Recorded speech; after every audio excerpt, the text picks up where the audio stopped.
Welcome everybody back to another episode of the Hitting the Turnbuckle podcast. This is the AEW Dynamite review show. Dynamite this week comes from Greenville, South Carolina. Before we get into Dynamite, there was a couple of worthy note points and news items to discuss. One that near enough broke the internet. We'll talk about that in a minute. But the first one was Daniel Garcia's contract situation. Now, we know Daniel Garcia has been written off AEW Dynamite at the moment, or AEW television, with storyline injuries suffered by the beatdown that MJF gave him when he tombstoned him off the top rope a few short weeks ago. Now, the rumors have come out that he is out of contract.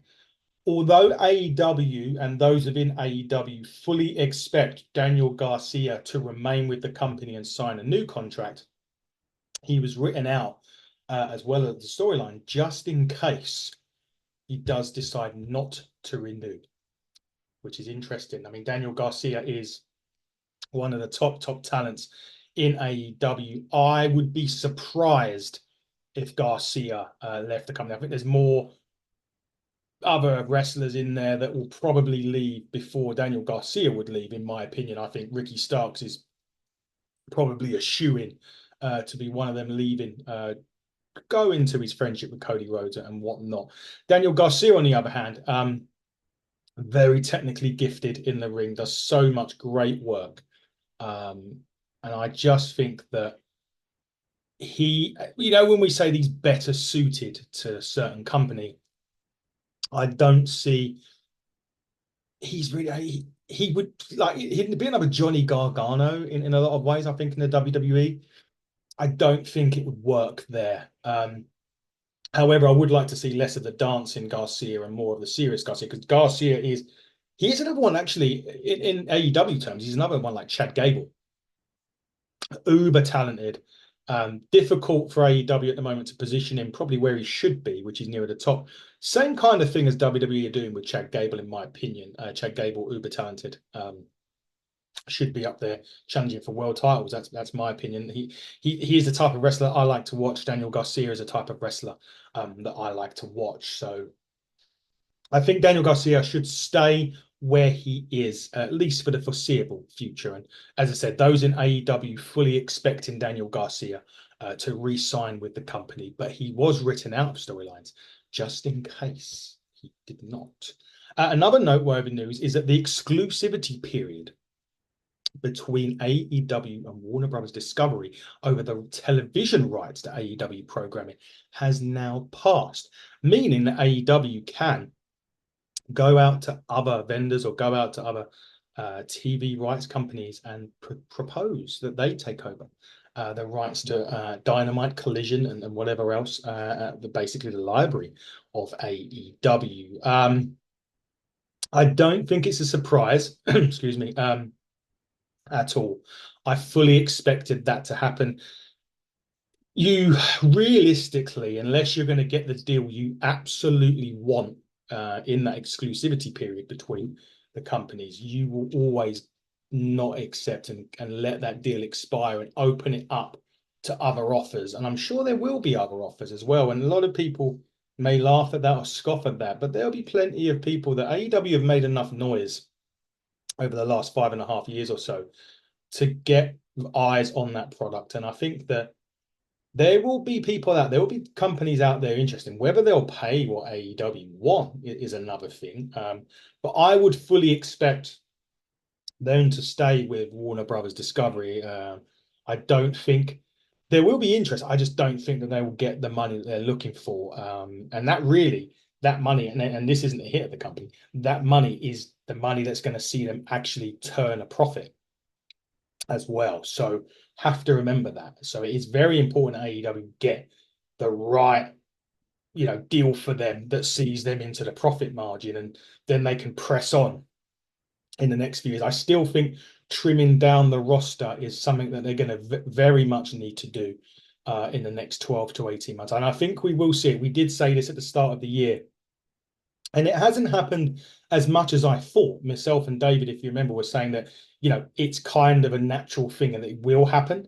But AEW, and I suppose it depends on when individual wrestlers' contracts expire, but they haven't actually trimmed the roster as much as one would have expected them to over this first 8 months of the year. Maybe as we get to the back end of the year, more will be done and we will have a look. But certainly the TV rights, they'll be fine. They'll probably stick with Warner Brothers Discovery. I just think it's a case of money will talk.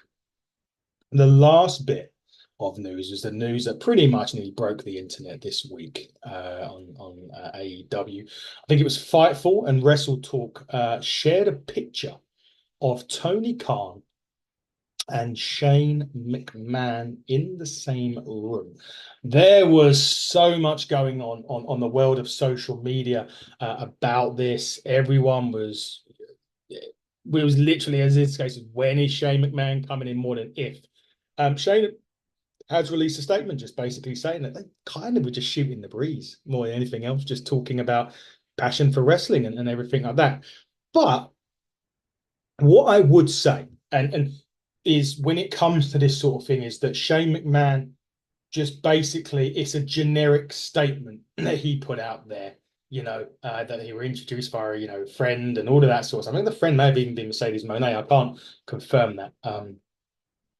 But I think that there's more to it than that. There was talk about it 2 or 3 weeks ago that Shane had a legitimate interest in AEW, and Tony Khan even said, "Look, he'll always be willing to discuss working with Shane." So, and it's getting to a point where I believe that Tony Khan does need somebody with, and he's been needing someone. I know he's used, Danielson's there, and you've got, I think Malenko might still be there. I can't remember. Jerry Lynn was there, but he does need some help, especially with writing the program. And I know that Jericho helps in creative as well. That's been written about in the past. Shane McMahon, would be interesting. I don't know if would it work? I don't know. They're both crazy fuckers, though, aren't they? Let's be honest. It would probably work in that sense. We know what Shane's like. I would be very intrigued if that happened. I mean, listen, it is not beyond the realms of impossibility, by the way. Don't just throw it out there that it's not going to happen. It could very well happen. We don't know we know that reports indicate that Shane McMahon was interested in a return to WWE after Vince left. No interest from TKO or WWE management in Shane, as per the report. Again, we don't know if that's true. That is just what's out on the tinterweb, so to speak. So we don't know if that's true or not, but that's the story doing the rounds. If Shane McMahon wants to get back into wrestling, other than setting up a promotion or perhaps having a conversation with TNA, it's a logical move. I think I am very intrigued. I think that thing's got legs, and I think perhaps there's more that's gone on than just that conversation. And the other thing to this, and the other interesting point I would make is, if AEW didn't want that to get out, that picture would have never surfaced online. So there's clearly a reason why. Maybe it's a shot at WWE, maybe saying, "Hey, look who we've been talking to," even if they didn't have a conversation about Shane joining. But I do honestly believe there's something more to it than that. We will find out. Will Shane McMahon come into AEW in the future? It's an interesting one to ponder. Let's get into Dynamite this week. Now, we knew already Lance Archer was taking on Will Ospreay. MJF was, of course, he was there. Playing up this US versus UK thing as we head very, very quickly into All In. We're now just 3 short weeks away for what truly will be another massive pay-per-view for AEW. I can't wait to get to Wembley myself to watch this. Will and Lance it was the opening match of the card. I mean, I don't like to keep saying the same thing over and over again, but we always say start your show hot. AEW certainly did that. And this was a real interesting one because Ospreay took a lot of punishment. We'll talk about taking a lot of punishment when we get into another match later on. But there was a hell of a lot of punishment taken by Ospreay. He worked underneath in this. Ospreay took an absolute beating, and he did fight his way back, and he did ended up picking up the victory with the hidden blade. I'm not at all surprised because obviously, you want to book Ospreay strong going into that championship match. You want him to, you do want him to pick up victories. And I've said this week after week after week. Lance Archer is someone that is criminally underrated in AEW right now. Brian Cage is another one that fits that mantra. I want to see Lance Archer on my AEW TV every week, if possible, or whatever show it is. He is tremendously talented. They had a great, great match to open the show with Ospreay picking up the win, as I mentioned. But Lance Archer needs to be on our TV every week, please, Mr. Khan. It didn't end there. MJF decided to come in and start, he brain busted him. He then put in the Dynamite Diamond ring, but out comes Carl Fletcher to make the save. Now, interestingly with this, Carl Fletcher was with Don Callis, and obviously he's a part of the Don Callis family. Will Ospreay left the Don Callis family. One wonders whether Carl Fletcher is two things are going to make it happen. He did say in this that he said MJF doesn't care about his country, but Fletcher has been given his country, his girl, his car, and his wife by his country, and MJF wants to fight right now, but Fletcher wants to fight MJF right now. And the reason that he went after MJF against Don Callis' wishes was because Ospreay is his brother, in the sense that they are the United Empire. But my thinking now is, does Carl Fletcher and the Don Callis family cost Will Ospreay the championship at All In? We know Ospreay left. Don Callis, he wasn't happy that Ospreay left, although he made out like, we'll give you it on this, but we're going to call back a favor. But is Don Callis planning to prevent Ospreay winning, or will United Empire reunite at All In? There's two options there, both very feasible in the world of wrestling, and I'm very keen to see on this. But I believe Carl Fletcher and MJF is booked for this next week's episode of Dynamite, so interesting to see where they go with that one. But yeah, great opening contest. The feud of MJF and Will Ospreay's bubbling nicely, but then there's this little twist now with the Don Callis family. Very well done from AEW for sure. Where will that put them? What's going to happen with that? I'm very intrigued to know and find out. So, it's watch Dynamite next week to find out. I may have made a mistake on last week's show. I think I called Statlander the CMLL World Champion, and I was incorrect with that. So apologies. It was early Sunday morning, I think, when I done it, or early Monday, I can't remember. And I did call Kris Statlander the CMLL. Willow Nightingale is the CMLL World Champion.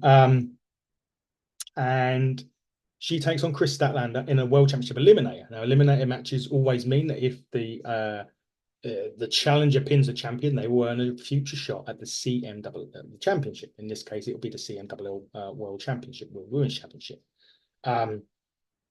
This was a slug. This was a slugfest. Loved it. Absolutely loved it. I think with this one, it was a good, not bad match. And you would expect it to be good. But I think what my thing was, I was expecting a bit more. Whether or not they're saving that bit more for the actual title match, because it looks like we're going to be getting a rematch between the two anyway. Statlander picks up the victory. She does a discus lariat with a chainer wrapped around her arm. I would assume that the actual championship match will be maybe a lights out or a gimmick match to kill that feud off once and for all. But yeah, I did expect a bit more, but again, part of me is hoping, because you remember sometimes on here when I say with AEW, one of my biggest sort of critiques is sometimes they give you too much. I'm hoping on this they didn't give us enough, because they're saving it for the actual title match, and we're going to get something very special between the two, because the two are great. Statlander is one of the probably one of the best women wrestlers at the moment. Willow is just an absolute, she's brilliant. I really like what she's doing in the AEW at the moment. She's done a fantastic job. She's a great worker, solid in the ring, and these two will definitely come to blows again.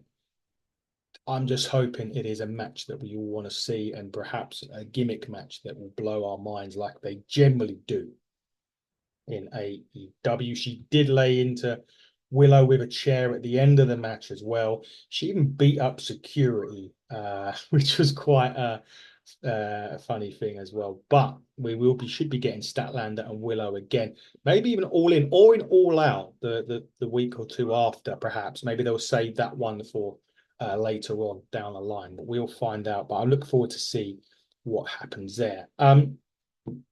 On Dynamite this week, we were going to hear from Bryan Danielson, and we did. Obviously, Danielson said, that he said that, when his daughter was 7, he would stop wrestling full time, and that his contract actually with AEW ends tomorrow. Well, actually, it's already ended now. By the time of this recording, it's already ended. And he did say that he was going to give us 100%, and All In, he will go all in.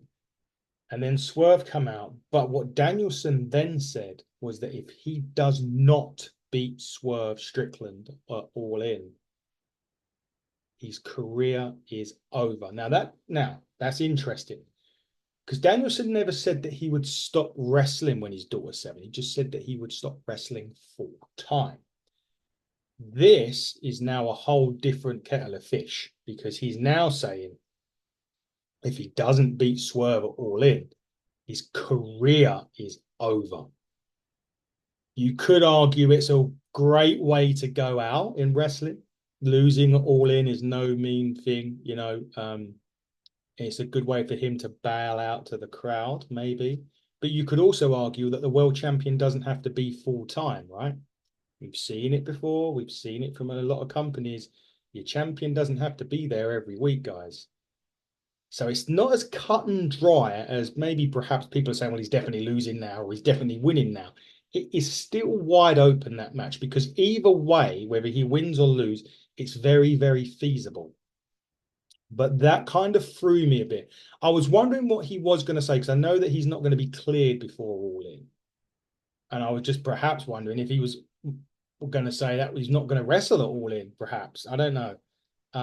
Which was, was going to be interesting. But it kind of threw me a little bit. But I think people are now kind of literally swaying one way or the other with this. But I think it's made the match even more compelling than what it was going to be. And that both endings are very feasible in this. So it's quite exciting to see where they go and what they do with it, for sure. That wasn't the end of Danielson. He did go to the back, and he then saw Jeff Jarrett. And now Bryan Danielson has challenged Jeff Jarrett to a match this coming week or next week on Dynamite. We're still in Friday, so we're still talking this week. So next week on Dynamite, we're going to see Bryan Danielson and Jeff Jarrett in the match. You'd expect Danielson to win that. So it's interesting, because he wasn't meant to be clear. Like I just said, he was meant to be not cleared until All In, but yeah, he's wrestling Jeff Jarrett on Dynamite next week. Go figure that one, folks. Interesting. We had next Roosh, the Beast Mortos, and Roderick Strong against the Conglomeration, whatever they're called. Cassidy, Mark Briscoe, who was the other one? Ishii. It was a brawl to start this match. It was a great 6-man. I do like it. It was a fun match from start to finish. I'm really liking the Conglomeration. They're starting to be one of my favorite factions. I don't know why. I just think they're funny. They can go in the ring for sure. All the guys in this match look great. And funnily enough, this match gave Mortos the platform to shine, and he took it. He hits the Ganso bomb on Mark Briscoe, who is the Ring of Honor world champion, and picks up the victory for his team. Thus, I think sets up a match for the Ring of Honor World Championship match at some point, perhaps, maybe. Who knows? I've got a feeling that he would want the title shot after pinning the champion. He looked very impressive, and he's one of those ones. Mortos is one of those ones that really goes under the radar. within AEW. And AEW got quite a few like that, to be fair. But he's under the radar. But perhaps now it's his time to shine and make pinning the Ring of Honor World Champion. You should get an opportunity at the Ring of Honor Championship down the line. Who knows? One person that did indeed return to Ring of Honor or AEW Ring of Honor, whatever you want to call it this week, Sammy Guevara, the Spanish God, returned to Ring of Honor this past week. Welcome back, Sammy. Hope all is healthy. And obviously, you're a father now, so congratulations to that. And let's see what he can do on Ring of Honor. Seems an interesting point, bringing him back onto Ring of Honor, giving that some star power from AEW. So we'll see what he does there. Just an interesting bit. There was two interesting interviews. The Acclaim seemingly calling out FTR. Could that happen at All In? I think AEW are trying to really rise the Acclaimed again. They had that time when they were champions. It just never worked for whatever reason. And perhaps now they was in the Blood and Guts match, although I said they were maybe one of the weakest Blood and Guts teams. They won it. And now they're seemingly calling out Dax Harwood and Cash Wheeler of FTR. Interesting to see if that happened. They basically called them cowards because they didn't want to show up and face Acclaimed in their hometown. But we'll see. We'll see what happens with that. But I'm very interested in seeing that match. FTR are probably one of still the world's best tag team, in my opinion. And then there was a minute where we saw Mariah May. And it was reason why that she chose Toni Storm to side against was because she never felt anything for Toni Storm. And the business was going to eat Storm alive. But it's actually now Mariah's turn to eat. And All In, those two will collide for the Women's Championship. So I'm looking forward to seeing that match for sure. Another champion was at ringside next, Mercedes Moné, with her new muscle, Camille, the Brick House. And then she was taking on Brittany Jane. It really didn't last long. Camille absolutely dominated her, and she's won with that. Funny enough, she hit her with the high kick and the sit-out dominator for victory. Camille is, I said this before, blue chip talent. I just want it to fast forward because I know Mercedes got on the mic after this, and she did say that this is the Monet incorporation and all of that sort of stuff. I want that to fast forward quickly and get to a point where Camille is on her own doing her thing because she is talented as hell. She's got the look, she's got the strength, she's got everything that makes her a believable competitor in that ring. And I really want her to have her moment in time and have her moment to shine in All Elite Wrestling. She absolutely deserves it. One of the longest reigning women's champions in NWA history. She was brilliant and she's deserving this. And I just hope that down the line, however long that line is, we see Camille on her own. And we see Camille kicking ass like we know that she can. Can't wait to see the future for Camille in AEW. The main event of AEW, Darby Allin, Hangman Page. Jesus Christ. We're talking about how someone fights from underneath. I mean, Darby Allin's made a career out of fighting underneath, but this match, he was getting absolutely annihilated. He got this big, he'd done this point where Page hit him with a fall away slam onto the corner. It was just crazy. Darby took one hell of a beating. And obviously he's still done Darby things and he got demolished in this match. Absolutely demolished for the majority of the match. But yet he won it with the inside cradle. And Page is really unhinged and he's heading towards whatever dark point that they're trying to get to with him. And I'm enjoying this. I really enjoyed Hangman Page. I love it. He was going bananas at the end of the match as well. The fact that he lost and Darby rolled him up for the victory. But my God, did he batter him in this. I can't wait. Hangman Page is another one that is incredibly talented. He's not just a beer drinking cowboy. He's so much more than that. And this dynamic that they've got going on with him at the minute where he is losing the plot is great and he's playing up to it really, really well. And I'm really looking forward. Again, we're talking about pressing that fast forward button, but I want to see what happens with Hangman Page in the future because this is great. Final thoughts. The pacing of Dynamite tonight was great. The other night was great. Enjoyed it. You had an opportunity to actually digest everything. You know, there was no rush segments. You know, sometimes you get the segments and they're like bang, bang, bang, bang, bang, and it's all over the place. And you're like, what the fuck's going on? You didn't get that. Danielson added huge stakes to his match at All In, which has totally changed complex, not even complex, but totally changed the direction and changed that match. You know, you was invested in it anyway, but that stipulation has now just like added a massive more intrigue into what's going on. The Conglomeration continued to, you know, be some of the best parts of this. I loved it. And obviously the further of the rivalry of MJF and on Ospreay, but the Don Callis addition into this, I think, is going to play a fundamentally important part to the future and to the result of the match at All In just 3 weeks' time. What really good Dynamite for me, really enjoyable. Like I said, the pace of the show was perfect. Loved it, loved it, loved it. Guys, we're going to be back we're going to be back with TNA review very, very shortly as well. We've got review shows all weekend, SummerSlam as well. And on the SummerSlam review on Monday, we're going to be welcoming back Mr. Andy Burrows to the show. He will be rejoining us on Monday to talk some SummerSlam. Looking forward to having you back, bro, on Monday. It'll be a great time to have a chat with you. Big thanks also to EC3 this week. We got Blacksmith Apparel coming on the show as well. Coming soon. I'll be sitting down talking to them soon about their clothing range and how they incorporate wrestling and how it all come about. And next week, we've got a really good, it may even become a two-parter with former Spirit Squad member Mikey or Mike Mondo. Really looking forward to talking to him about wrestling, about the whole Spirit Squad working with Triple H and Shawn Michaels. I know this is an AEW review, but we are giving away, we are plugging what we've got coming up this week. So really looking forward to that, guys. Keep it locked at HTT Buckle on Twitter, Hitting the Turnbuckle podcast, all other social media outlets. Big thank you to you all for tuning in to our shows. We reached the top 50 again for the great in UK wrestling podcast charts. A big thank you for all for tuning in and listening to us again. And we will keep on grinding.